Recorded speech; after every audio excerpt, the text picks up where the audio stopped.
வணக்கம். உங்களுடைய பாசமிகு பத்திரிகையாளர் தேவிமணி.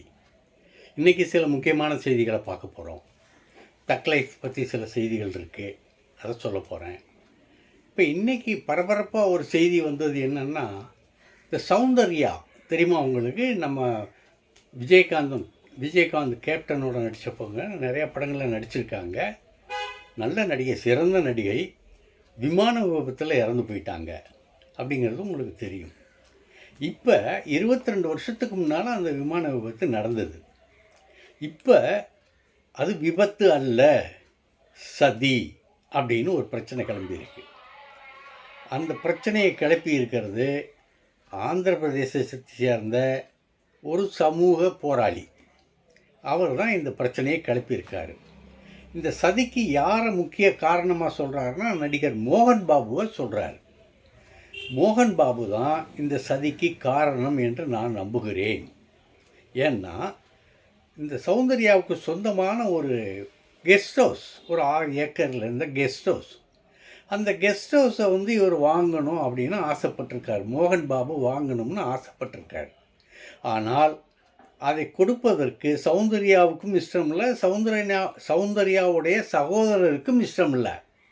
நாங்கள் அதை மிகவும் பாதுகாப்பாக வச்சுட்டு வர்றோம். எங்களுடைய ஓய்வு அந்த வீட்டில் தான் நாங்கள் எடுக்கிறோம். எங்களுக்குன்னு இருக்கிற ஒரு ஓய்வு விடுதி அதுதான். சொந்தமாக இருக்க ஒரு 6 ஏக்கர் ஸ்ரீரங்கத்தில் நாங்கள் வச்சு வாழ்ந்துக்கிட்டு இருக்கோம். அதை நீங்கள் கேட்குறீங்களா, நாங்கள் கொடுக்க முடியாது அப்படின்னு சொல்லி அழுத்தம் நிறுத்தமாக அக்காளும் தம்பியும் சொல்லிட்டாங்க. இது தான் அவருடைய மனதை உறுத்தி இருக்க வேண்டும். இதனால் தான் அந்த சதி ஆரம்பமாக இருக்க வேண்டும், செய்திருக்க வேண்டும்னு சொல்லி ஒரு அனுமானத்தின் பேரில் அந்த இளைஞர் ஆந்திராவை சேர்ந்த இளைஞர் போலீஸ் ஸ்டேஷனில் கம்ப்ளைண்ட் கொடுத்துருக்காரு. இதை அவசரமாக நீங்கள் கட்டாயமாக நடவடிக்கை எடுக்கணும். ஏன்னா மோகன் பாபுடைய பையன் என்னை மிரட்டுறான், கொலை பண்ணிடுவேன், அது பண்ணிடுவேன், இது பண்ணிடுவேன்னு மிரட்டிடுறான். ஆகையினால எனக்கு பாதுகாப்பும் தரணும் அப்படின்னு சொல்லி அந்த கம்ப்ளைண்ட்டில் சொல்லியிருக்கார்.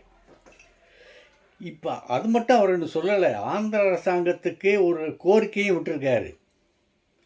அந்த வீட்டை நீங்கள் அரசுடைமை ஆகிக்கணும். ஏன்னா சௌந்தர்யா அவருடைய தம்பி இறந்த பிறகு, கொல்லப்பட்ட பிறகு, அப்படித்தான் அவர் சொல்கிறாரு, கொல்லப்பட்ட பிறகு அந்த வீடு இப்போ யாருடைய இதில் இருக்குதுன்னு சொன்னால் மோகன் பாபு இதில் இருக்கான். மோகன் பாபு தான் அங்கே போய் ரெஸ்ட் எடுக்கிறாரு, எல்லாம் பண்ணுறாரு. ஆனால் அது சௌந்தர்யாவுக்கு சொந்தமானது. ஒரு அரசு பலம், அப்புறம் அடியாட்களுடைய பலம், இதெல்லாம் மோகன் பாபுக்கு இருக்கும் அப்படின்னு ஏற்கனவே கதை கட்டிட்டு வந்தது தான். அது கதையோ அல்லது உண்மையோ, மோகன் பாபுன்னு சொன்னால் ஒரு பயம் இருக்குது இங்கே ஆந்திராவில், அதை மறக்கிறதுக்கு இல்லை. அந்த பயத்தினால தான் இப்போ அவர் என்ன சொல்லியிருக்காருன்னா, எனக்கு பாதுகாப்பு கொடுங்க, இதை அரசாங்கம் இந்த இதை எடுத்துக்கிறணும், இதை நீங்கள் விட்டு வைக்கக்கூடாது அப்படின்னு சொல்லியிருக்காரு அந்த புகாரில். நமக்கு என்ன சந்தேகம்னா, அது சௌந்தர்யாவுக்கு சொந்தமான வீடு, ஓய்வு வீடு. அந்த வீடு மோகன் பாபுனுடைய ஆக்கிரமிப்புக்கு எப்படி வந்தது? மோகன் பாபு யாரிடம் இருந்து அதை வாங்கினார்? இதெல்லாம் மோகன் பாபு பதில் சொல்ல வேண்டிய கடமை இருக்குல்ல. கடமை இருக்கோ இல்லையோ அரசாங்கம் அதை சொல்ல வைக்கணும். ஆகையினால் அது என்ன தெரியுது, என்ன போக போகுதுன்னு தெரியலை. இது ஒரு செய்தி. இன்னொரு கம்ப்ளைண்ட், நம்ம தமிழக வெற்றிக்கழக தலைவர் விஜய் மேலே ஒரு கம்ப்ளைண்ட். எல்லோருமே இஃப்தார் கொண்டாடினாங்க. இந்த ரம்ஜான் மாதத்தில் அவங்க மிகப்பெரிய அளவில் கொண்டாடக்கூடியதுன்னு கூட சொல்லக்கூடாது, அவர்கள் அனுசரிக்கக்கூடிய அந்த இது இஃப்தார் நோன்பு திறக்கிறது. சூரியன் உதிப்பதற்கு முன்னால் எந்திரிக்கணும், எந்திரிச்சு அன்றைய காலக்கடன்கள்லாம் கிடச்சிட்டு விரதத்தை தொடங்கணும். சூரியன் மறைந்த பிறகுதான் அவர்கள் உணவு அருந்த வேண்டும். ஒரு நாள் முழுக்க கடுமையான விரதம் இருப்பார்கள், பட்டினி இருப்பார்கள், பச்சை தண்ணி கூட குடிக்க மாட்டாங்க, நாக்கில் தண்ணி கூட பிடிக்க மாட்டாங்க. அந்த நோன்பு திறந்த பிறகு, அதாவது சூரியன் மறைந்த பிறகு அந்த நோன்பு திறந்த பிறகு பேரிச்சம்பழம், பழங்கள் இந்த மாதிரி சாப்பிடுவாங்க. நண்பர்களுக்கு நோன்பு கட்சின்னு சொல்லி கொடுத்து விடுவாங்க. அது இந்துக்களுக்கும் இந்து நண்பர்களுக்கும் கொடுப்பார்கள், மற்றவர்களுக்கும் கொடுப்பார்கள். அன்பை பரிமாறிக்கொள்வார்கள். இது அந்த ரமலான் மாதம் பூரா நடக்கும். இப்போ இதுக்கு முன்னாடி விஜய் ரமலான் நோன்பு திறந்தாரா என்ன இருந்தாரா நமக்கு தெரியாது. ஆனால் அரசியல் கட்சி ஆரம்பித்த பிறகு அவர் முதலாக அந்த இஃப்தார் விருந்து வைக்கிறார். அந்த இஃப்தார் வைக்கும்போது வெள்ளை வேஷ்டி, வெள்ளை சட்டை, தொப்பி இதெல்லாம் வச்சுட்டு ஒரு முஸ்லீம் மாதிரியாக இஃப்தார் நோன்பு திறக்க உட்கார்றாரு. ஆனால் அந்த ஜமாத்துடைய பொருளாளர், மாநில பொருளாளர் ஒரு கம்ப்ளைண்ட் கொடுத்துருக்காரு போலீஸில், கமிஷனர்கிட்ட. இது எங்கள் மதத்தை புண்படுத்தும் வகையாக, புனிதத்தை கெடுக்கும்படியாக சில வேலைகள் அங்கே நடந்திருக்கு. குடிகாரர்கள், ரவுடிகள் இவங்கெல்லாம் அந்த இஃப்தார் விருந்தில் கலந்துக்கிட்டு மாசுபடுத்தி இருக்கிறார்கள், களங்கப்படுத்தி இருக்கிறார்கள். ஆகவே இது நீங்கள் எங்களுக்கு நடவடிக்கை எடுக்கணும்னு சொல்லி ஒரு கம்ப்ளைண்ட்டை கொடுத்துருக்காரு. இந்த கம்ப்ளைண்ட்டு இப்போ நான் உங்கள்கிட்ட பேசிகிட்டு இருக்க வரைக்கும் தமிழக வெற்றி கழகத்திலிருந்து அறிவிப்பு வரலை. இப்போ நான் பேசிக்கிட்டு இருக்க வரைக்கும், அதாவது 12:30 மணி வரைக்கும் வரல.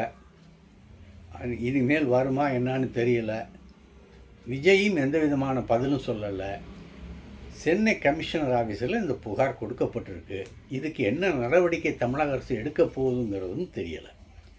சரி, அடுத்து ஷைனி சாரா, மலையாளத்தில் நடிகை, நல்ல நடிகை. இவங்களுக்கு ஒருத்தர் ஃபோன் பண்ணுறாரு. ஜெயிலர் படத்தில் ரஜினிக்கு, அதாவது ஜெயிலர் 2 படத்தில் ரஜினிக்கு மனைவியாக நடிக்கக்கூடிய ஒரு கேரக்டர் இருக்குது. அதை உங்களை நாங்கள் செலக்ட் பண்ணியிருக்கோம், நீங்கள் உங்களுக்கு சம்மதமா அப்படின்னு ஒரு ஃபோன் வந்திருக்கு. அந்த அம்மாவுக்கு என்னென்னா, சூப்பர் ஸ்டார் ரஜினி, அவர் கூட நடிக்கிறதுக்கு கசக்குமா அந்த அம்மாவுக்கு? ஓகே, நடிக்க வர்றேன், ஒப்புக்கிறேன் அப்படின்னு அந்த அம்மா ஃபோனில் சொல்லியிருக்காங்க. அதுக்கு அந்த நபர், எவ்வளவு நீங்கள் நடிகர் சங்கத்தில் மெம்பராக இருக்கீங்களா அப்படின்னு கேட்காங்க. இல்லையே நான் மெம்பராக இல்லையே.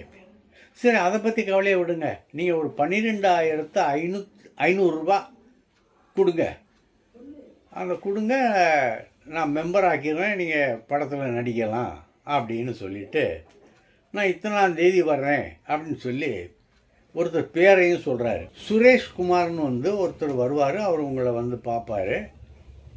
அவர்கிட்ட நீங்கள் எல்லாம் வச்சுக்கோங்க, அந்த பணத்தை கொடுங்க அப்படின்னு சொல்லி அந்த சுரேஷ்குமாருங்கிறவரும் வந்தார், பார்த்தாரு, பேசினார். அம்மா நல்ல கேரக்டருமா, நீங்கள் நடித்தா மாதமாக நல்லா முன்னுக்கு வருவீங்க அப்படி இப்படின்ட்டு நல்லா இது பண்ண. இந்த அம்மா அது வரைக்கும் அந்த ஆளை நம்பிக்கிட்டே இருக்குது.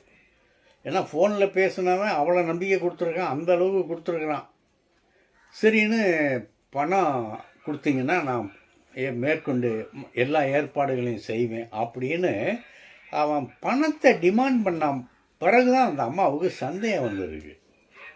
அப்படியா, சரி, நான் இன்னும் 2 நாளில் தர்றேன் அப்படின்னோடனே அந்த ஆள் எதுவும் சொல்லிக்காமல் இல்லாமல் போயிட்டாராம். இந்த மாதிரி ஏமாற்று பேர் வழிகள் ரஜினியின் பெயரை சொல்லி ஏமாற்றுகிறார்கள், படப்பிடிப்பு கம்பெனி பெயரை சொல்லி ஏமாற்றுகிறார்கள். அந்த அம்மா கேரள நடிகை ரொம்ப வருத்தப்பட்டிருக்காங்க. சரி, தக்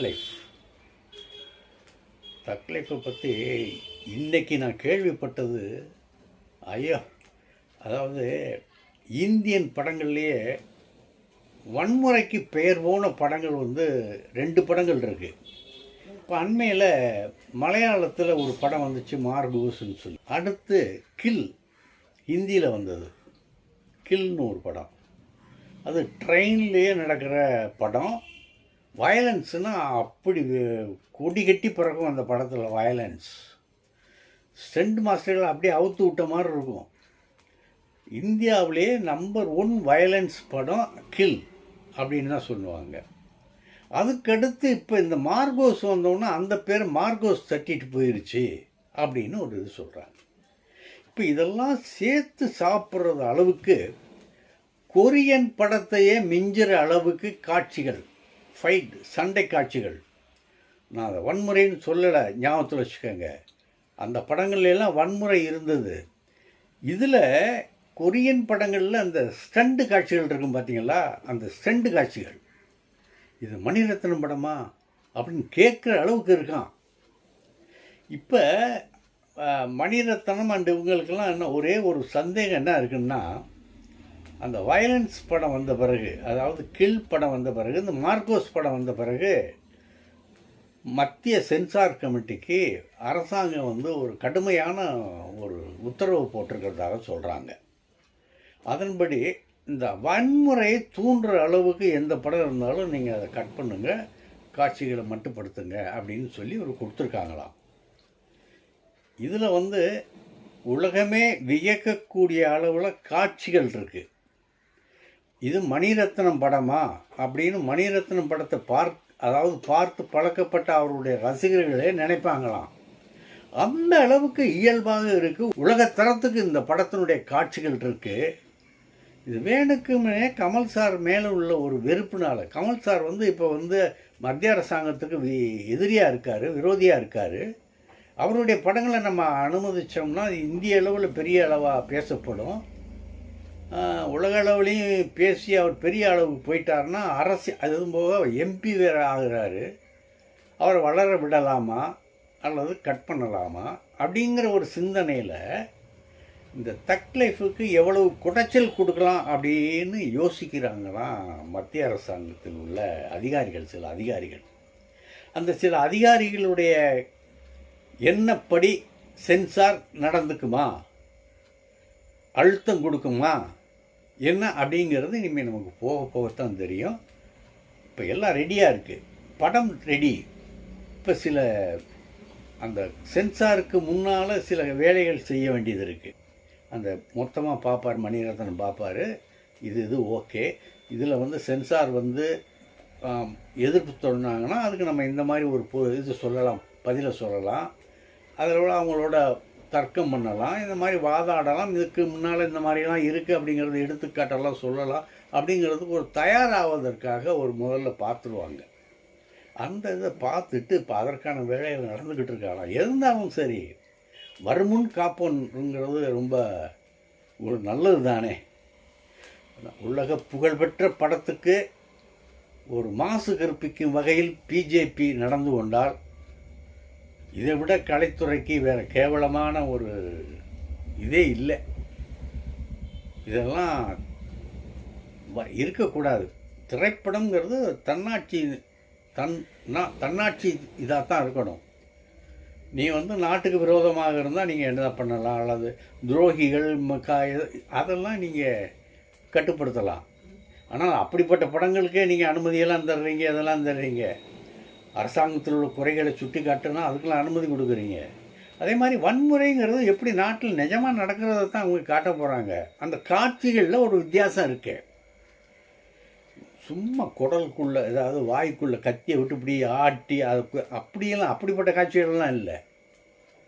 நீங்கள் அந்த மாதிரி வன்முறைகளை தக் லைஃப்பில், ஆனால் மணிரத்னமே அந்த மாதிரி வைக்க மாட்டாருன்னு வச்சுக்கோங்க. ஏன்னா அவரை ரொம்ப மென்மையானவர். அவர் நம்ம கமல் சாரனை வேணும்னாலும் வச்சுக்கோங்க, ஐயா நீங்கள் ஹார்ட் பேஷண்ட்டு, நீங்கள் பேசாமல் உட்காருங்க, நான் டைரக்ட் பண்ணுறேன்னு படம் எடுத்தாருன்னா நான் சொல்கிற மாதிரியெல்லாம் இருக்கும். அந்தளவுக்கு ஒரு உலக பார்வையோட படங்களை இயக்கக்கூடியவர். அதை அடுத்த படம் பார்க்கலாம், அன்பறிவு படத்தில் அதை பார்க்கலாம். இந்த தக் லைஃப் படத்துக்கு சென்சார் குடைச்சல் கொடுக்குமா கொடுக்காதா அப்படிங்கிற ஒரு சந்தேகம் இருக்குது. அது கொடுக்கக்கூடாதுங்கிற ஒரு இதோடு நான் இந்த உரை முடிக்கிறேன். நாளைக்கு சந்திப்போம். நன்றி. இந்த வீடியோ உங்களுக்கு பிடிச்சிருந்தா லைக் பண்ணுங்கள், கமெண்ட் பண்ணுங்கள், ஷேர் பண்ணுங்கள், சப்ஸ்கிரைப் பண்ணுங்கள்.